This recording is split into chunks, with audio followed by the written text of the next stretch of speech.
policymakers and market movers. This is The Pulse with Francine Lacqua.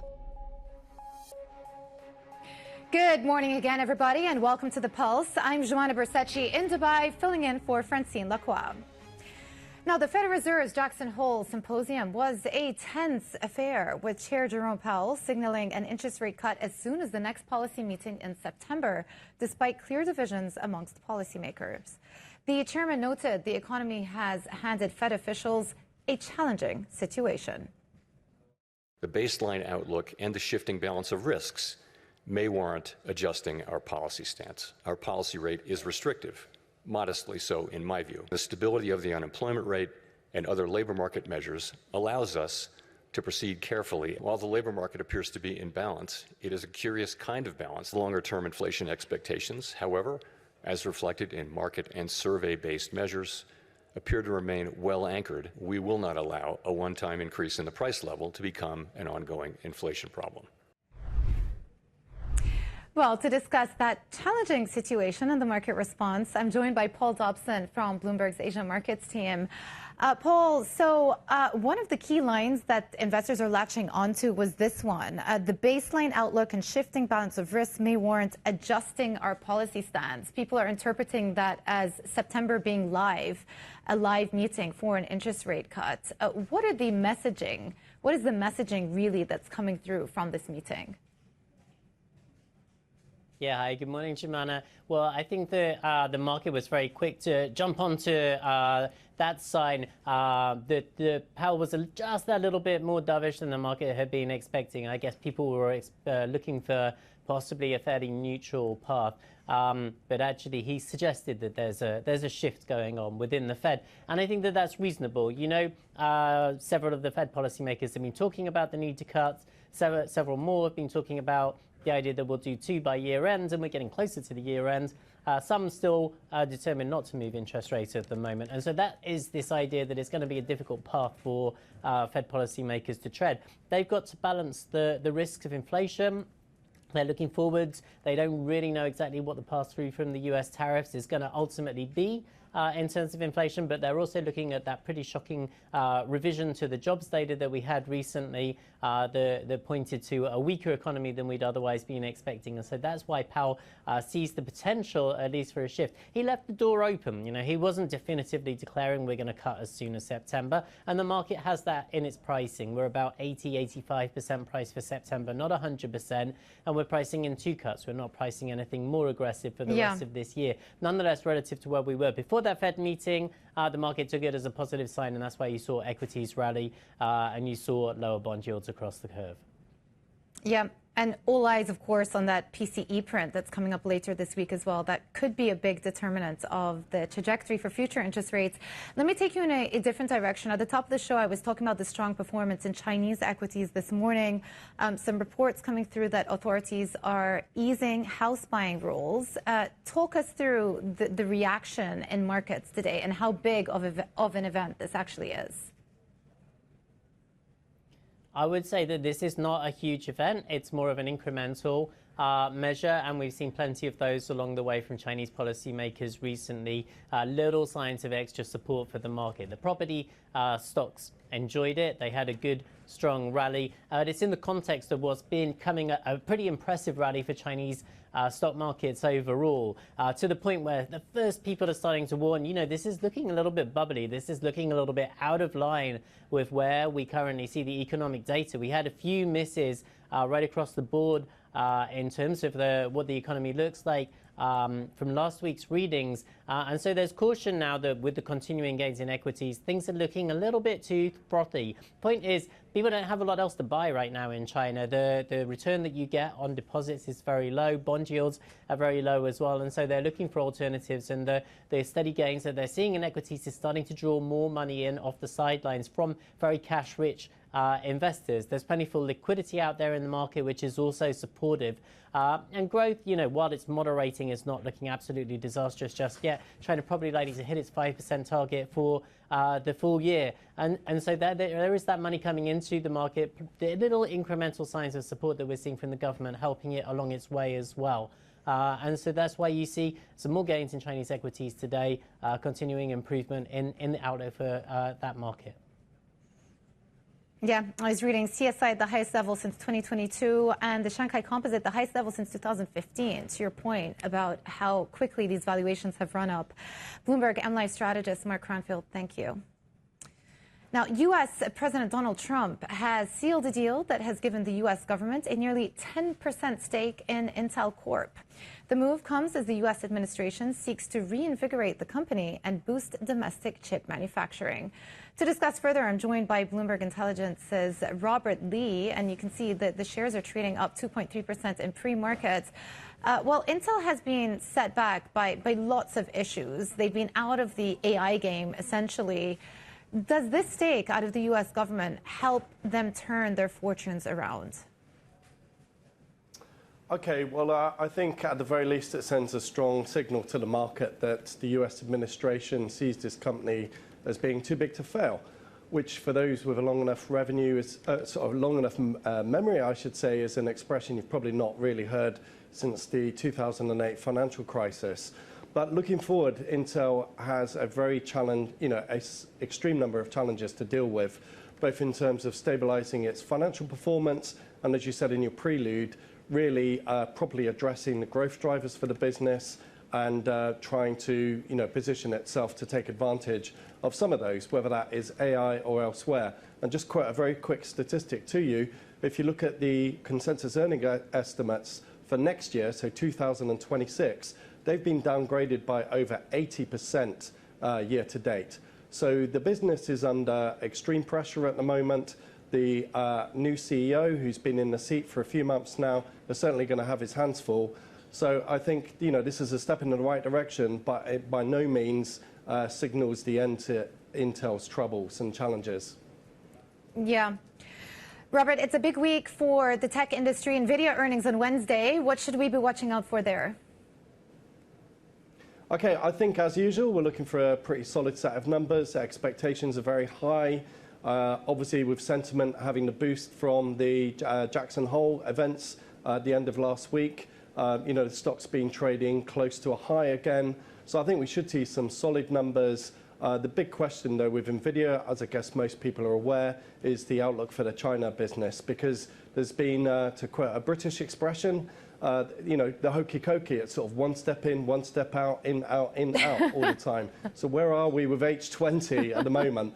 I would say on balance, it looks like it's going to be very difficult for Nvidia to address that market, despite the best hopes and the lobbying that Jensen Huang has done.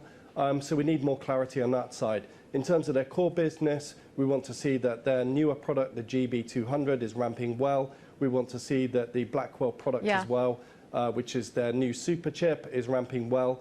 So there's a question mark on the yields and the margins. But I think net-net, as we've seen many times before, these should be a solid print. They should be taken well by the market. But the key question is how much of that is already anticipated by the share price, which is trading close to an all-time high. Yeah, well, I've got to congratulate you on bringing in the hokey cokey into a preview on Nvidia. My toddlers would be happy to hear that. Bloomberg's Robert Lee, thank you so much. All right, joining us now is Daniele Antonucci, CIO at Quintet Private Bank. Good to have you with us, Daniele. Let me take you back to what we heard from Jackson Hole over the weekend, specifically the Fed Chair Jerome Powell's speech. What do you make of the change in tone coming out of the Fed chair? Does the data actually warrant this change in tone, or do you think maybe he's succumbing to some political pressure? Well, I think, first of all, there was market moving. After all, so an important policy event.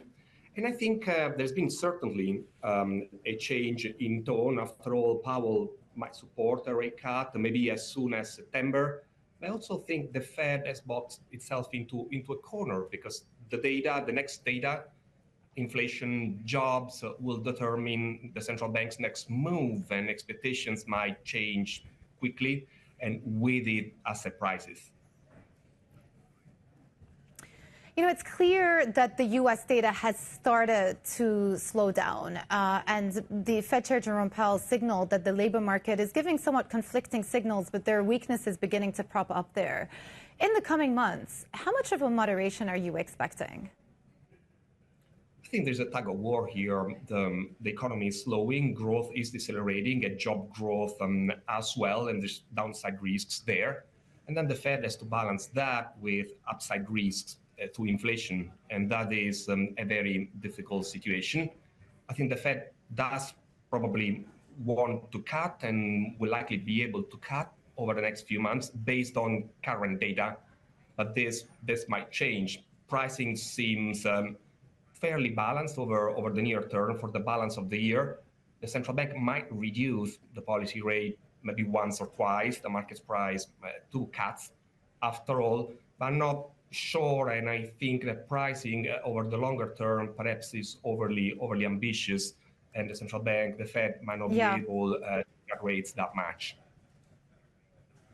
Let me ask you, in the absence of some of the anticipated inflationary pressures that have yet to come through or are beginning to come through from tariffs, do you think the Fed would sound a lot more dovish in this scenario? Is the reason that they've been holding back so far because of the unanticipated effects of tariffs? I think so. I think these forces are pointing in different directions. There is an element of economic slowdown there. You see that in the forward-looking numbers, in the surveys, the job numbers as well, they're more coincidental. You see that in the pace of economic growth, also when it comes to the real indicators. So there has been a deceleration. There's been a pickup in the unemployment rate from low levels as well. But then on the other side, you have pipeline inflationary pressures. The PPI number, producer prices, for example, suggests that. And so the Fed has to balance two. And at the end of the day, I think even though a rate cut is warranted, in my view, based on the data that we have, we wouldn't extrapolate too much. And generally speaking, the way we position that, we're global investors. We are overweight equities, but given the uncertainty, our overweight is a moderate one. We prefer global international diversification to the US, so we are underweight US treasuries and the dollar as well. Okay, interesting. Let me pick you up on the equities thesis. It's easy to say, or maybe it's obvious, that there are cheaper valuations in other markets, but at the same time, the growth prospects are not the same. Is the reason for your overweight simply one of valuation, or because you expect the relative growth profiles between the US and the rest of the world to start narrowing? So how do we think about US equities? So first of all, it remains a compelling asset class, especially at medium to long-term horizons. There is the innovation, there's the ability to commercialize that innovation. Some of the names, the companies that are driving the index have shown, even lately in this earnings season, solid earnings prospects. So there's a lot to be said about that. And US equities are one of our core strategic exposures. But then we need to think about the valuation piece as well. So for example, we diversified some of our US equity exposure into equal weight, to give a greater weight or more emphasis to sectors that are more attractively valued, and then can diversify concentration risks. US equities are driven by just a few companies at the moment. And then you have international equities. There, okay. I think it is a story of valuation, and valuations are more attractively valued in these markets. And so at least tactically, we overweight those markets. Okay, you also mentioned that you're overweight the USD. What are you buying instead? What are you buying against the dollar? Yeah, we are underweight the dollar, and this is a result of two things. First of all, our tactical positioning, which has been overweighting other markets. So on the equity side of things, we have been overweighting tactically Europe, Japan, emerging markets.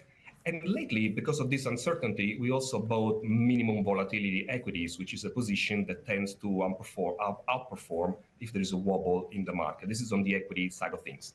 And then in fixed income, we are European investors. We generally have tended to prefer at this juncture euro-denominated assets. We are overweight both short-dated European government bonds and also European investment-grade bonds, and we are underweight US fixed income assets generally, also because of some fiscal concerns. Very clear. Daniela, pleasure to have you on the show. Thank you so much for joining. Daniela Antonucci, CIO at Quintet Private Bank. And coming up, fighting continues in Ukraine, but the U.S. Vice President says Russia has offered concessions in the latest peace talks. We'll have the details next. This is Bloomberg.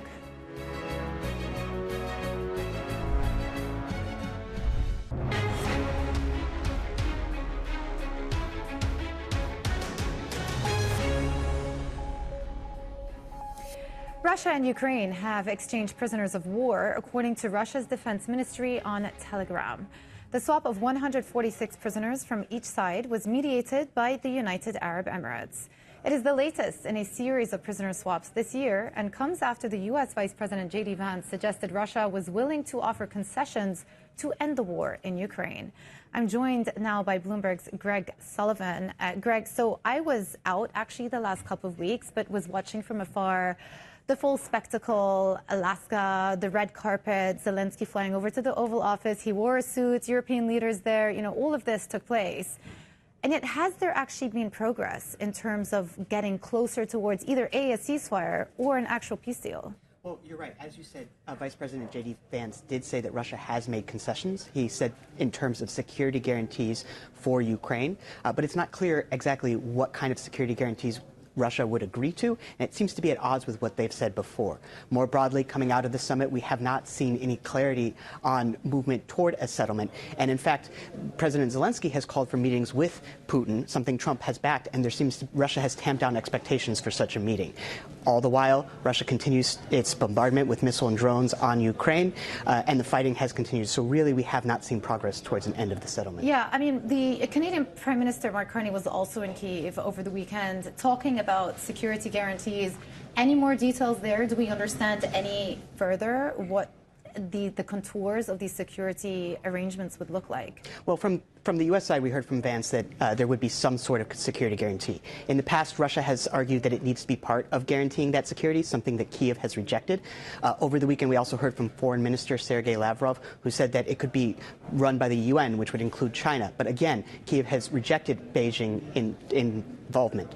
More broadly, Russia has largely stuck to maximalist demands that it does not want foreign troops on Ukrainian soil and it wants to minimize Ukrainians' armies. So really, we don't have clarity on what the security guarantees would be. But Zelensky did say the U.S., European leaders, and Ukraine are hashing those details out now. What about this so-called, quote-unquote, land swap?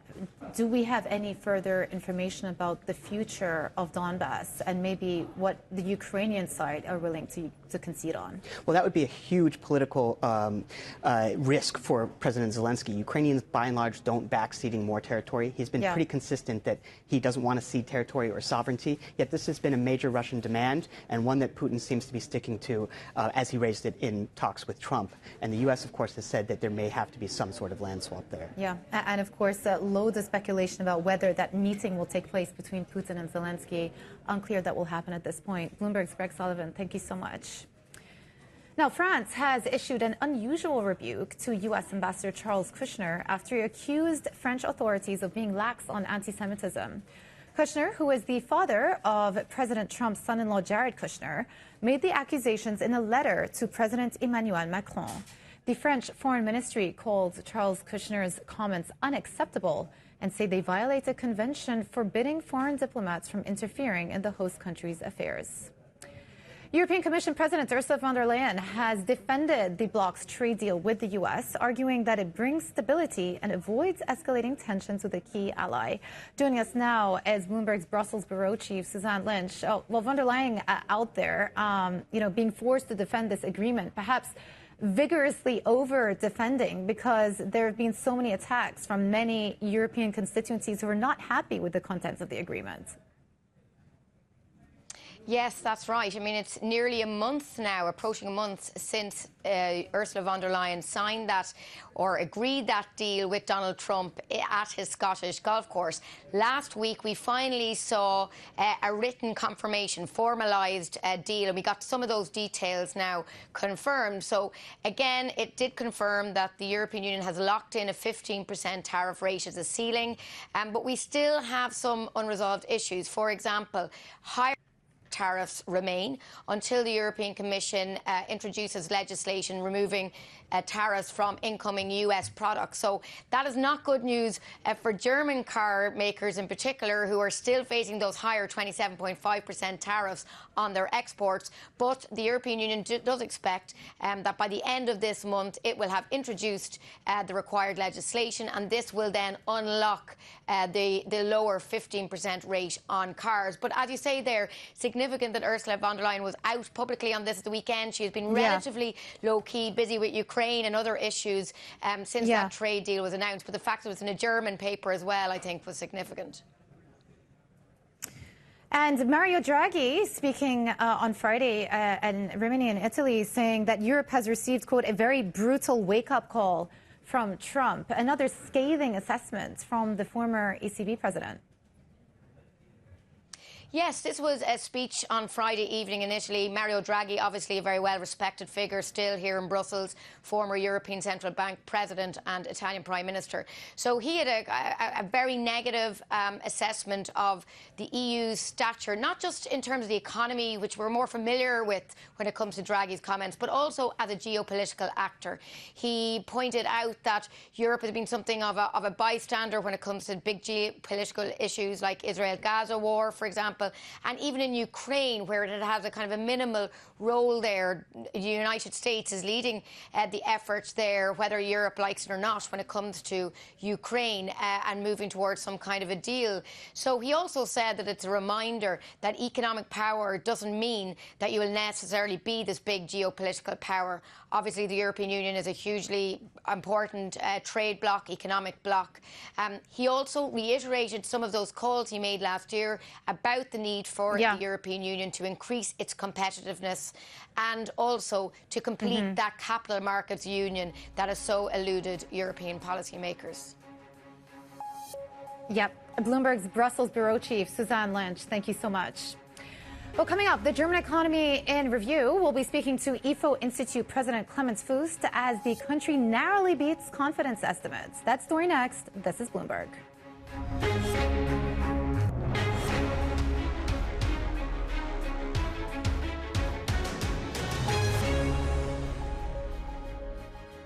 Good morning and welcome to The Pulse. I'm Joanna Versace in Dubai, and these are your top stories. Fed Chair Jay Powell signals an interest rate cut could come as soon as next month, despite division amongst policymakers over inflation and the jobs market. The U.S. government takes an almost 10% stake in Intel, worth $8.9 billion, as tech investors brace for Nvidia earnings on Wednesday. Plus, shares in offshore wind developer Orsted plunged to the lowest on record after President Trump's administration orders construction to halt on an almost finished offshore wind farm.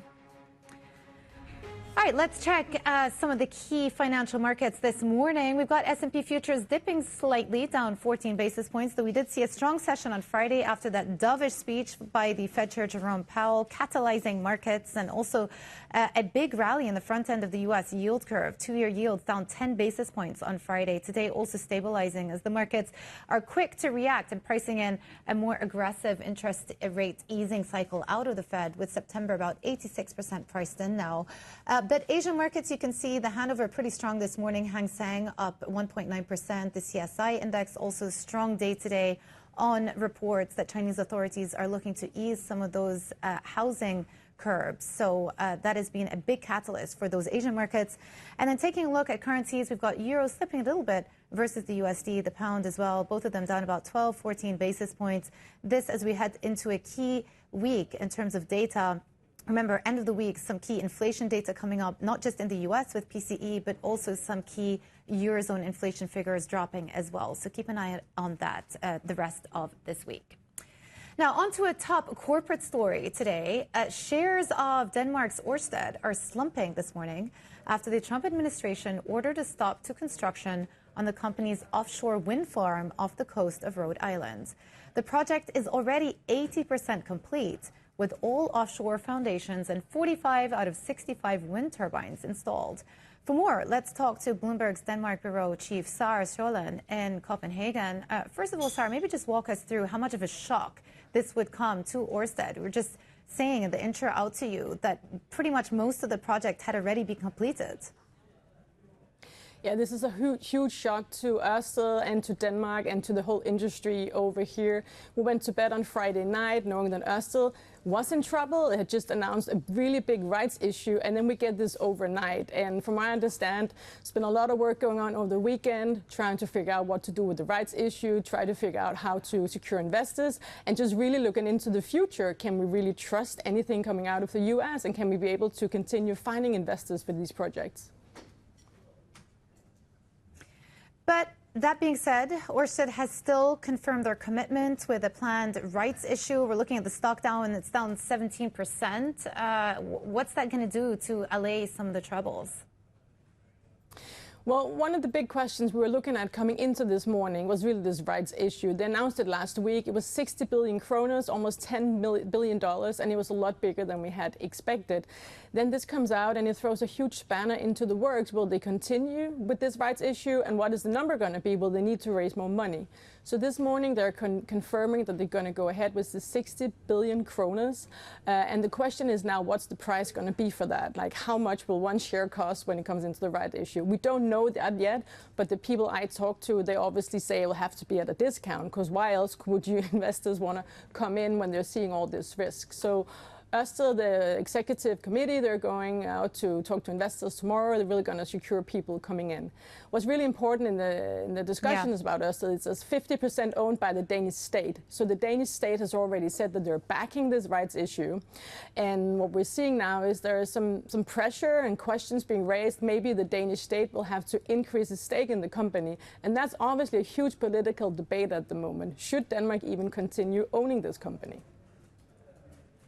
Yeah, big questions, lots of volatility in the stock today, and also lots of questions about how this is all going to play out or even possibly be resolved with the Trump administration. Bloomberg's Sarah Sjöland, thank you so much for breaking it down for us. Now to some other corporate stories making news today. Shares in Dutch coffee company JDE Peet's are surging. That's after Keurig Dr. Pepper agreed to buy the firm for about $18 billion. Keurig Dr. Pepper plans to separate its coffee and beverage units into two independent U.S.-listed companies once the deal is completed. And HSBC's Swiss private bank is said to be ending relationships with wealthy clients from the Middle East, including many with assets exceeding $100 million. Sources tell Bloomberg over 1,000 clients from Saudi Arabia, Lebanon, Qatar, and Egypt will be affected. The move comes as the bank seeks to lower its exposure to individuals it considers high risk. And confidence amongst German firms unexpectedly improved to the highest since 2022. That's after the European Union struck a trade deal with the U.S. Clemens Fuß, the president of the IFO Institute, which surveyed the index, joins us now to discuss the findings. Clemens, really good to talk to you again. Just looking at the summary of what your team had put together vis-a-vis this data, yes, there has been a slight sentiment improvement, but your conclusion is the German economy's recovery still remains weak. Yes, there is a slight improvement, but it's very small. And what we see in the data, if we take a closer look, is that companies are telling us the current business situation is really flat. It's not changing. It continues to be weak. So what's improving is the expectation component mostly. And this has been going on for a couple of months now. So it seems that companies are telling us, yes, we do expect the German government to spend a lot more. We have these debt-financed funds, and we'll benefit from that. But that's something for the future. And currently, things are not really improving. And that's what we see in the data. So this is companies are mostly hoping for things to get better. But if we look at order intake and other current indicators, hard facts, we're not there yet. Yeah, I was reading somewhere that another economics research institute that the number of insolvencies out of German companies has hit the highest since 2005. Are there any particular industries that stand out to you in the survey that are struggling more than others? I mean, what we see is that some of the key industries continue to struggle, the chemical industry, the car industry.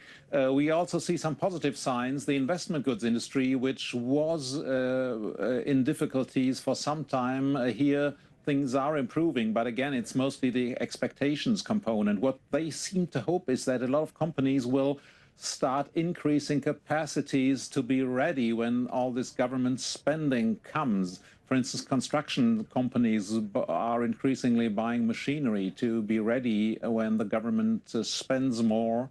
But as I said, it's mostly expectations. We have seen difficulties in the construction industry up to now, especially when it comes to building houses and apartments. Here, this is a sector that has been very weak and continues to be so despite these spending programs. Yeah. Earlier on in the show, we were speaking to my colleague in Brussels about von der Leyen coming out to defend the trade deal that the EU had agreed with the U.S. You yourself, you put up a post on X when the deal was agreed saying the trade deal is a humiliation for the EU, but it reflects the imbalance of power. The Europeans need to wake up, focus more on economic strength, and reduce their military and technological dependence on the U.S. So I take it the IFO Institute is not a fan of this trade deal. What would you have been looking for? Well, what I was trying to say is it's probably the best we could get. It really does. It's a humiliation, but it does reflect the realities of the imbalance, the power imbalance between the United States and the European Union. The European countries depend on the US for their defense. So there wasn't much, I think, von der Leyen could do. If you look at this from this perspective, I think the deal could have been worse indeed, but that doesn't change the fact that it's a bad deal. It just reflects the power imbalance, and we need to work on that. I think it makes little sense to complain about this deal or to ask for a better deal if you're weak.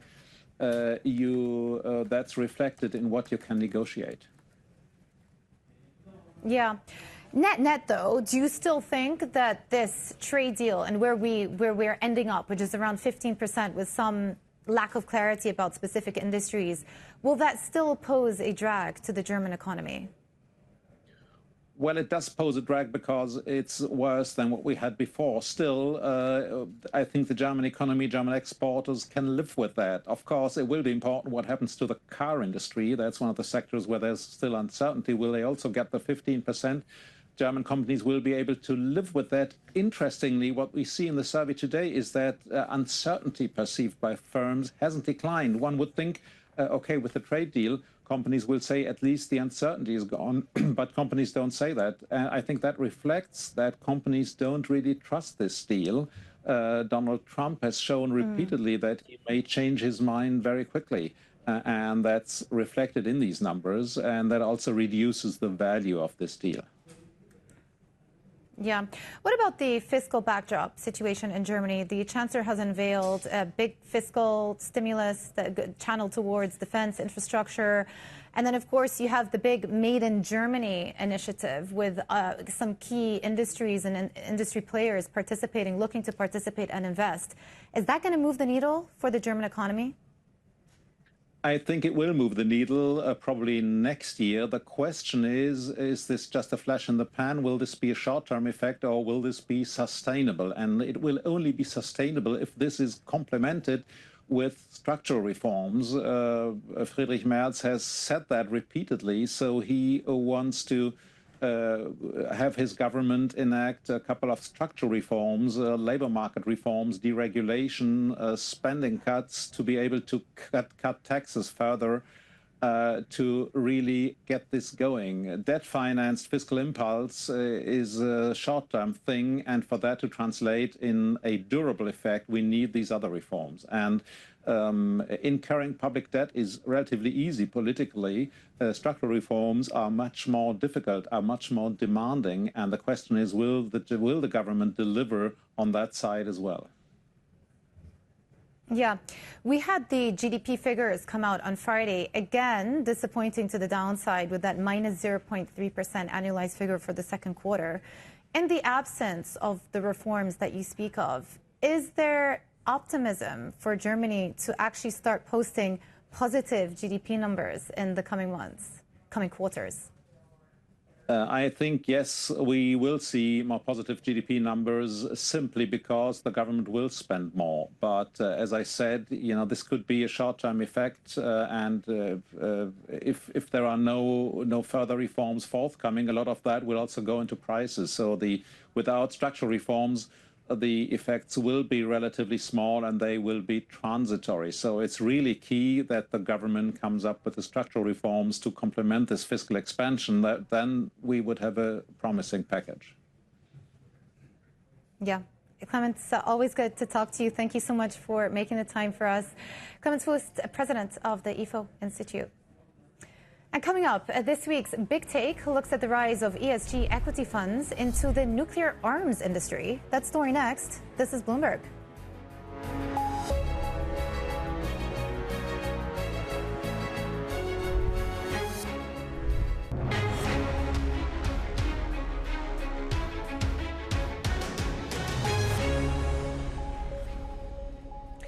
ESG-labeled funds are increasingly investing in the deadliest weapons ever manufactured. Since Russia's full-scale invasion of Ukraine, funds exposed to nuclear weapons companies have soared more than 50%. Let's talk to Tasneem Brogger, Bloomberg's EMEA ESG managing editor. Tasneem, I've got to say it's a little bit surprising to hear that these ESG funds are now shifting their focus towards investing in nuclear weapons. What is driving this shift? Yes, exactly. I mean, you mentioned one of the factors. It is largely the shifting geopolitical context we had.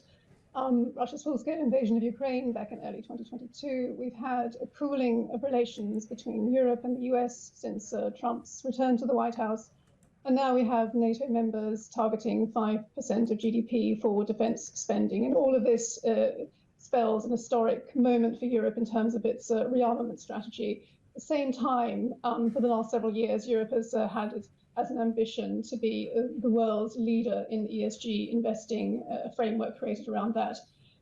It's obviously not practical to have these two regulatory or these two political goals in opposition to each other. So what we've seen is European leaders coming out and speaking in favor of having as much private capital as possible flow into Europe's defense industry. And we've also seen subsequently some of the region's largest asset managers drop exclusions on weapons manufacturers for their equity portfolios. And many of these weapons manufacturers are also involved in the nuclear arms industry. Yeah. I mean, it sort of leads to some existential questions about what exactly ESG investing is. At its start, at its inception, ESG was about investing in industries that are both environmentally and socially conscious. It seems like there's been an evolution of sorts. How is this shift towards nuclear weapons going down within those invested in the industry right now? Yeah, so one of the people that we interview in the story, Sasha Beslik of SDG Impact, which is based in Japan, makes the very good point that ESG investing, as it's conceived in Europe, is supposed to support activities that do no harm. Now, obviously, nuclear weapons, if they're used as intended, do considerable harm. He also reminds us that this is the 80th anniversary of Hiroshima and Nagasaki, the two first cities to experience the full force of nuclear attacks. At the same time, we spoke with other asset managers who point to the idea that if ESG can't be deployed to defend European democracy and European values, then the question needs to be asked, what is the point of ESG? Yeah, that's a good place to leave it. Tasneem Brogger, Bloomberg's EMEA managing editor for ESG. And if you're interested in the full story, it is up on the terminal, The Big Take today. Now, ECB Governor Joachim Nagel has stated that the European Central Bank would need a significant shift in economic outlook to lower borrowing costs again. The governor and president of the Bundesbank spoke to us on Eurozone policies at Jackson Hole, and here is what he had to say. Germany has the capability to adapt to different situations. I think the world is changing. We are not happy with the current situation, so the trade conflict and everything is definitely not helpful. But at the end, we showed in the past our, let me say, strengths to come back and have a strong economy. Post-Trump, can you and France and the other leaders of Europe reaffirm that growth, that spirit of growth that you had? I guess we do something in the moment. We are going in the direction that you alluded to. We have structural reforms. We will do a lot of spending in new investments over the next year. So I think we do a lot of things in the moment, and I can guarantee you that there is a strong coalition on the European side. Germany, France, this axis is working again. And so I'm really confident that we can achieve a lot. Given the fact that you could see some sort of mild recession in Germany, are you open to cutting interest rates further? After getting to 2%, which is sort of balanced, is it appropriate to become a little bit more accommodative? Maybe a mild recession for this year, yes, this is true. But maybe we have also to think about that next year economic growth, there's a high probability that economic growth is coming back. When it comes to interest rate policy, I believe that we are in a kind of equilibrium. We have a 2%. We are on our target. This is good news. Interest rates are at 2%. So this is an equilibrium. So I do not see so many arguments that brings me to the point that we should do that we should do more here. So it's something. So I believe that inflation is not the point anymore. Inflation is not the point anymore, that now it's potentially growth. We are on our target. But this is the issue. If inflation is not the issue, at what point do you see risk of disinflation, given the fact that the euro has been strengthening, right? That's importing disinflation. You have the potential for Chinese goods to be coming into the European region, cheap Chinese cars, that's sort of the cliche, that could lower prices. At what point are you going to be fighting disinflation again? Well, it's definitely not time for complacency. So taking, for example, service inflation is still very high. It's above 3%.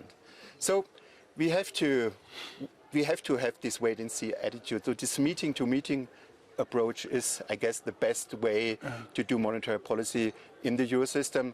When it comes to our September meeting, we will get new data, new projections, and then we will see. But at the moment, if I take all the numbers that I know, PMI numbers, I think not giving me enough arguments to change change the bars. How high is the bar to cut I think the bar is high. And so it needs a lot to convince me to change monetary policy. Well, that was ECB Governor and Bundesbank President Joachim Nagel speaking to Bloomberg's Tom Keene and Lisa Abramowicz. And central bankers at the Fed symposium in Jackson Hole also expressed support for Jay Powell amid President Trump's relentless attacks on him over interest rates.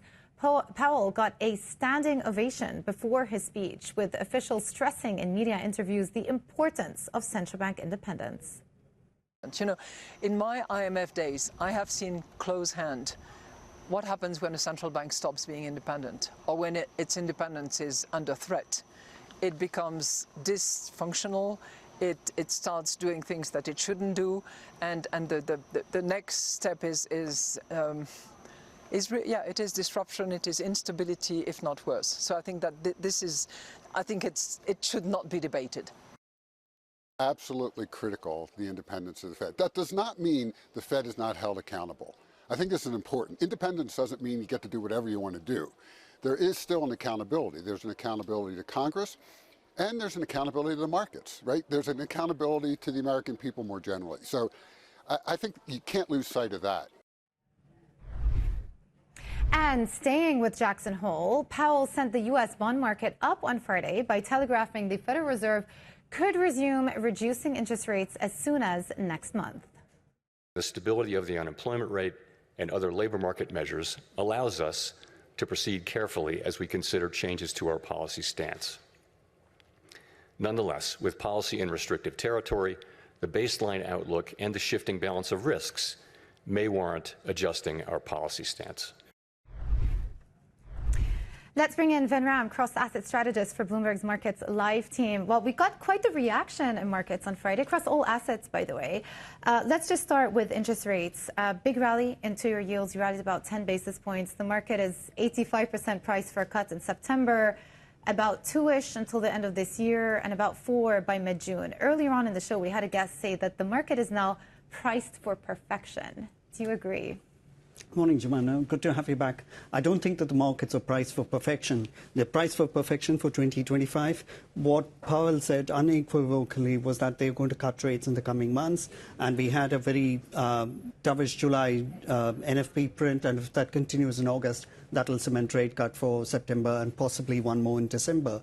But I think where the markets are getting it wrong is for the 2026 pricing. I think there is a chance, there is a very good chance, as you know, that the next Fed governor, Fed chair, whoever they're going to be, is going to be more dovish. And therefore, the markets are thinking 80 basis points of rate cuts in 2026. I think that's underpricing how far the Fed can go. We even saw Fed's bull-out saying that 100 basis points of rate cuts are possible over the next gradually. So I think that the markets. Okay, so assuming that does happen, and the next Fed chair is super dovish and starts cutting interest rates, what happens to the inflation side of the mandate? And does that mean? Does that mean necessarily that you are in for further curve steepening in the U.S. simply because the market will assume that the focus will be on the front end and less on the long end? Absolutely. I think that you've got the danger, the risk that, the inflation expectations will be unanchored, and that'll prevent a bid for the long end treasuries.